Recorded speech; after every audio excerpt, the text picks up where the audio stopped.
안세영의 폭탄 발언으로 한국 배드민턴계가 쑥대밭이 된 가운데 안세영이 중학교 3학년 때부터 대표팀 선배들의 빨래, 청소 등 자비를 도맡아온 것으로 알려지면서 많은 사람들이 분노하고 있는 가운데 네티즌들은 요즘은 군대도 안 그런다며 배드민턴이 아니라 하녀살이를 하러 간 것이냐, 선수 본인들은 본인들 걸 직접 못하냐 등 배드민턴 업계를 향한 분노를 쏟아내고 있는데요.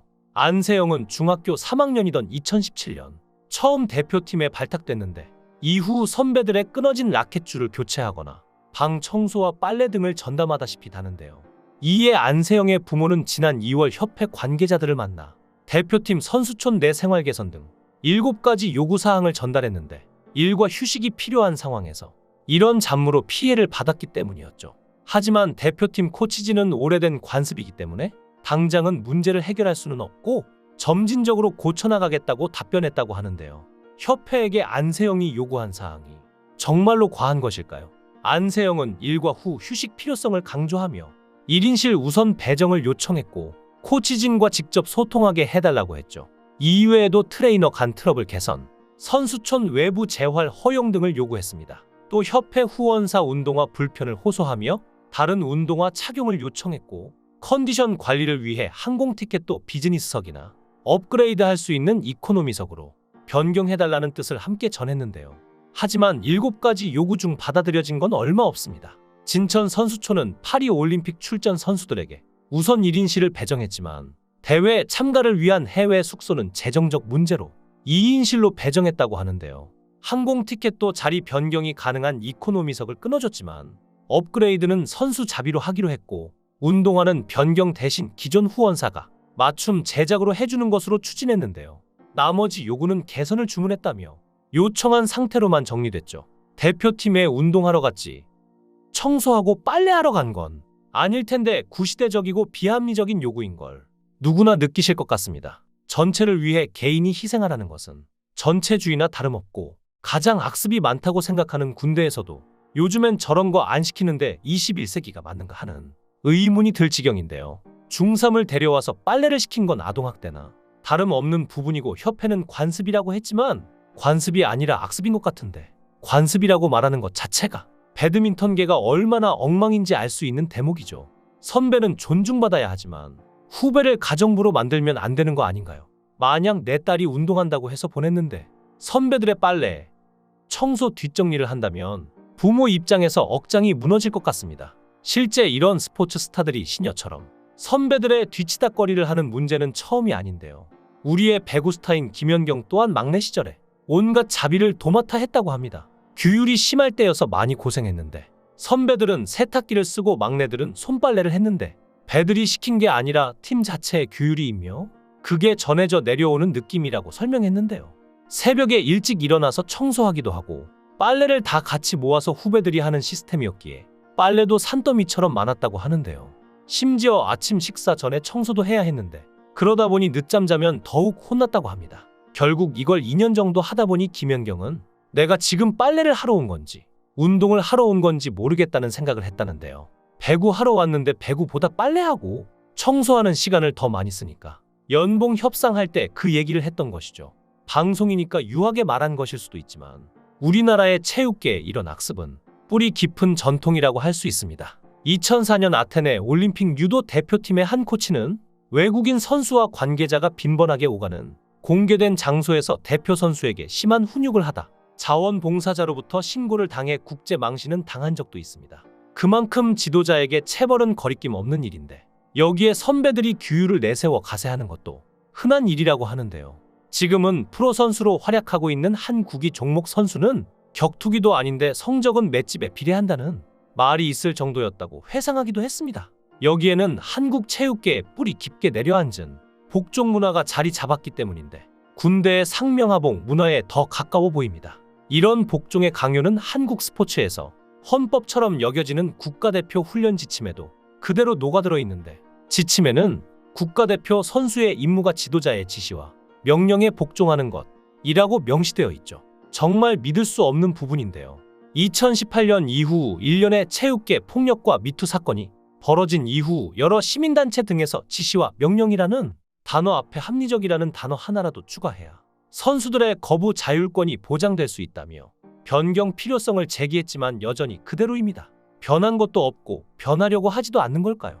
전체 분위기가 이러니 배드민턴 협회에서 문제가 터져도 웬만한 영향력을 가진 선수가 나서지 않는 이상 이슈가 되지도 않습니다. 2021년에는 2016년 리우데자네이루 올림픽에서 배드민턴 여자 복식 동메달을 딴 정경은 전 국가대표 선수가 국민청원 홈페이지에 배드민턴 국가대표 선수 선발전 심사 의혹을 규명해달라는 청원을 올리기도 했습니다. 정경은 선수는 선수 선발을 리그전 성적 50%와 심사위원 평가 50%를 합산해 순위를 정한다면서 본인보다 성적이 낮은 선수가 심사위원 평가에서 좋은 점수를 받아 최종 5위 안에 포함됐다고 주장하는 글을 올렸는데요. 특히 심사위원 3명이 본인 팀 선수들을 자기 손으로 직접 심사하는 납득할 수 없는 선발 시스템이라며 심사위원 구성에 대한 제도적인 규정안을 마련해 더는 피해를 보는 선수가 없기를 호소드린다고 간청했죠. 2018년에는 세계선수권 대회에 참가하는 감독과 선수는 이코노미석을 타고 협회 임원진은 전원 비즈니스석을 이용해 빈축을 사기도 했는데 특히 비즈니스석을 타고 갔음에도 족이 귀국해 대표팀이 정상에 오르는 모습을 임원 누구도 보지 못하는 황당한 일도 있었습니다. 올림픽 금메달이라는 최고의 성과를 낸 자리에서 오죽하면 선수가 은퇴를 암시하는 말까지 하며 폭로를 했을까요? 이미 여러 번 내부의 의견을 얘기하고 바꿔보려고 시도를 했으나 전혀 통하지 않았기에 지금과 같은 사태가 일어나지 않았나 추측해봅니다. 심지어는 배드민턴 선배이자 국가대표 출신인 방수연은 인터뷰에서 안세영의 발언을 비판하기도 했는데요. 사실 어떻게 보면 모든 선수들이 부상을 가지고 대회에 나갈 수밖에 없고 본인도 수술을 권유받았지만 수술하고 선수가 다시 회복하고 경기에 나가는 게 쉽지 않기 때문에 훈련으로 만회하면서 시합을 나갔다는데요.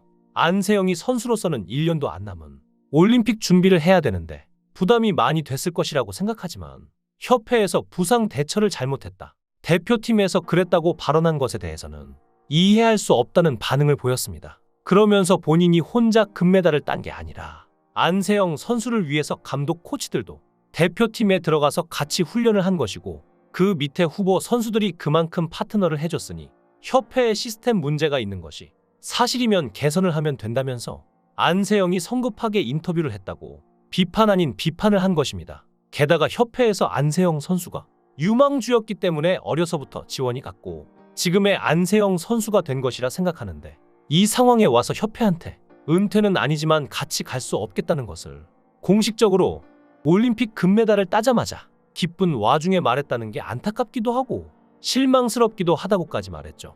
안세영이 전형적인 스포츠계에서 막내라 당하고 서름 참고 악습을 고스란히 겪고 있는 사람이라면 방수연은 그런 악습을 막내 때 다 겪고도 선배가 되었을 때 그런 악습을 다 시킨, 그러니까 가해자가 된 피해자라고 할 수 있는데요. 자신이 막내일 때 당했던 서름과 억울함을 선배가 되니 다 잊었던 걸까요? 후배들에게 자신이 해야 될 일들을 시키고 그 편안함을 누리는 게 당연해졌던 걸까요? 악습을 없애자고 나서도 모자란 상황에서 오히려 폭로자를 공격하는 행보가 대단히 실망스럽습니다. 언론 보도에 따르면 협회는 선수는 지도자의 지시와 명령에 복종해야 한다는 규정으로 선수들에게 복종을 강요해왔는데 국가에 대한 충성도 아니고 이쯤 되면 군대보다 더한 집단이 아닐까 싶습니다. 연맹은 또 스폰서에 대한 것도 세세하게 제한했는데 협회 지정 경기복과 용품만 사용해야 하고 개인 스포츠 계약은 우측 옷깃 한 곳만 허용했죠. 이렇듯 선수들에게 족쇄를 채우는 이유는 두 가지로 추정되는데, 첫째로 자기들 편하기 위해서인데 대표 선수도 성적이고 뭐고 필요 없이 자기들 마음대로 뽑을 수 있으니 편하죠. 둘째로 결국 돈 때문인데 배드민턴 용품 기업 요넥스에 전적으로 의존하다 보니 요넥스의 눈치를 볼 수밖에 없는데 만약 안세영 등 선수들이 개인적으로 스폰서십을 받기 시작하면 요넥스로부터의 스폰서십 액수가 줄어들 수밖에 없고 그렇게 되면 협회의 살림살이를 줄여야 하니 결국 국가대표 선수를 연맹의 돈벌이 수단으로 이용했다고밖에 볼 수 없다는 여론이 많습니다. 방수연은 인터뷰에서 협회가 안세영 얼마나 특별 케어했는지 밝혀질 것이라 했지만 아무리 생각해도 이건 특별 케어가 아니라 안세영 같은 국가대표 선수들에게 특별 족쇄를 채워 특별 통제한 게 아닐까 하는 생각이 드네요. 철저한 조사가 이루어져 비리는 척결되고 선수들을 위한 투명한 운영 원칙이 정립되어야 할 것입니다. 여러분의 생각은 어떠신가요? 댓글로 여러분의 생각을 달아주시면 감사하겠습니다. 구독과 좋아요 부탁드립니다. 강산TV였습니다.